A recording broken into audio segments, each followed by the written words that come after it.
अस्सलाम वालेकुम। इस वीडियो में आपको छाती के कैंसर की 5 इब्तदाई अलामात के बारे में बताऊंगा। जब आप ये वीडियो देख रहे होंगे तो अक्टूबर का महीना चल रहा होगा और इंटरनेशनली इस महीने को सेलिब्रेट किया जाता है छाती के कैंसर की आगाही मुहिम के तौर पे। पाकिस्तान में भी कुछ हेल्थ केयर वर्कर्स की, डॉक्टर्स की ड्यूटी लगाई जाती है कि वो गाँव में जाते हैं, वो स्कूल में जाते हैं, वो कॉलेजेस में जाते हैं, यूनिवर्सिटी में जाते हैं, ताकि वो वहाँ की ख़वातीन को एजुकेट कर सकें कि अगर उनमें ये अलामात आती हैं तो उनको क्या करना चाहिए। बट मर्दों को भी इसका पता होना चाहिए क्योंकि ये मर्दों में भी हो सकता है, बट परसेंटेज काफ़ी कम होती है। और मर्दों को इसलिए भी पता होना चाहिए क्योंकि पाकिस्तान में जो डिसीजन मेकर होते हैं, जो घर के सरबराह होते हैं, वो मर्द होते हैं। और अगर खुदा न खास्ता घर में किसी के साथ ऐसा मसला हो तो उन्हें पता होना चाहिए कि उन्हें क्या करना है।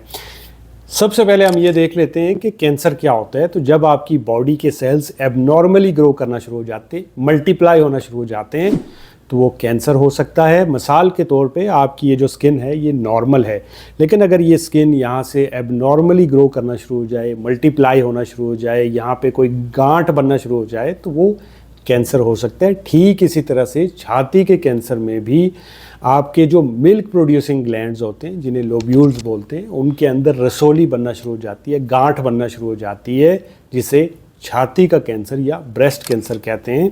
अब किन ख़वातीन में छाती के कैंसर का रिस्क ज़्यादा होता है? तो पहले नंबर पे ऐसी ख़वातीन आ जाती है जिनमें फैमिली हिस्ट्री होती है।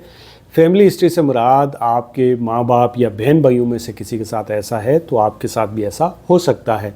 दूसरे नंबर पे ऐसी ख़वातीन आ जाती हैं जिनकी उम्र 50 साल से ज़्यादा होती है या बड़ी उम्र में ये होने के चांसेस ज़्यादा होते हैं, बट ऐसा नहीं है कि ये अर्ली एज में नहीं हो सकता, इवन कि आपको 20 के अंदर भी देखने को मिल सकता है। तीसरे नंबर पे ऐसी ख़वातीन जो कि बड़ी उम्र में जाके शादी करती हैं या बड़ी उम्र में जाके प्रेग्नेंट होती हैं, स्पेशली 35 के बाद अगर आप प्रेग्नेंट होती हैं तो इसका रिस्क ज़्यादा होता है। चौथे नंबर पे ऐसी ख़वातीन जो कि ब्रेस्ट फीडिंग नहीं करवाती हैं। पाँचवें नंबर पे ऐसी ख़वातीन जो कि अल्कोहल लेती हैं, सिगरेट पीती हैं। और छठे नंबर पे ऐसी ख़वातीन जिनका वज़न ज़्यादा होता है, तो इनमें रिस्क हो सकता है छाती के कैंसर का। अब मैं आपको छाती के कैंसर की 5 अलामात के बारे में बताता हूँ जिन पे आपने स्पेशली नज़र रखनी है। तो पहली अलामत इसमें हो सकती है अगर आपको अपनी छाती में कोई लंप, कोई गांठ या रसोली महसूस होती है और उसके अंदर दर्द नहीं होता है।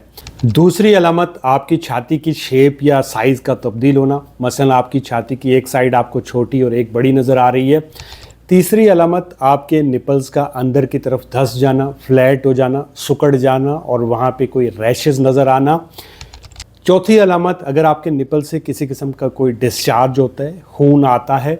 और पांचवी अलामत अगर आपको अपने बगल में, आर्मपिट में कोई रसोली, कोई गांठ महसूस होती है, तो इन अलामात की सूरत में आपने फौरी तौर पे अपने घर में किसी बड़े से बात करनी है। और इसका मतलब ये हरगिज़ नहीं है कि आपको कैंसर ही होगा, ये नॉन कैंसरस भी हो सकता है, बट आपको अपने हॉस्पिटल ज़रूर जाना है और वहाँ पे जाके मुआयना करना है। जो डॉक्टर होता है वो आपका मेमोग्राम करेगा, यानी आपकी छाती का एक्सरे करेगा।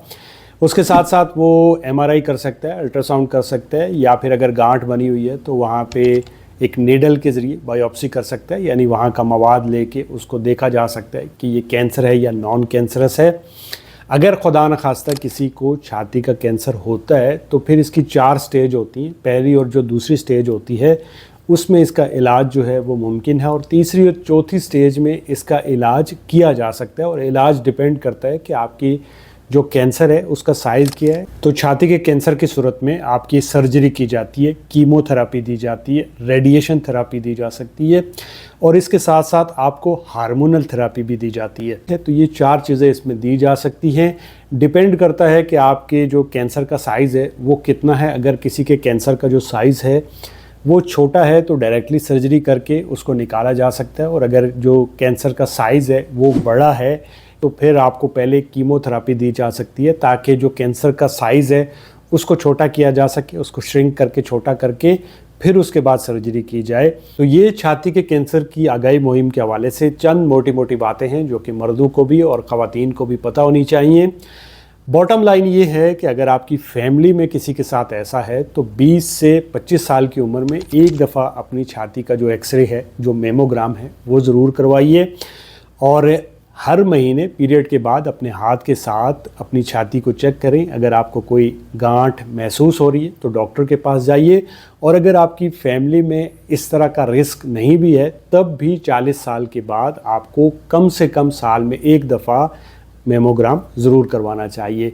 दुआओं में याद रखिएगा। अगर वीडियो से कुछ सीखने को मिला तो लाइक, कमेंट, शेयर, सब्सक्राइब। अल्लाह हाफ़िज़।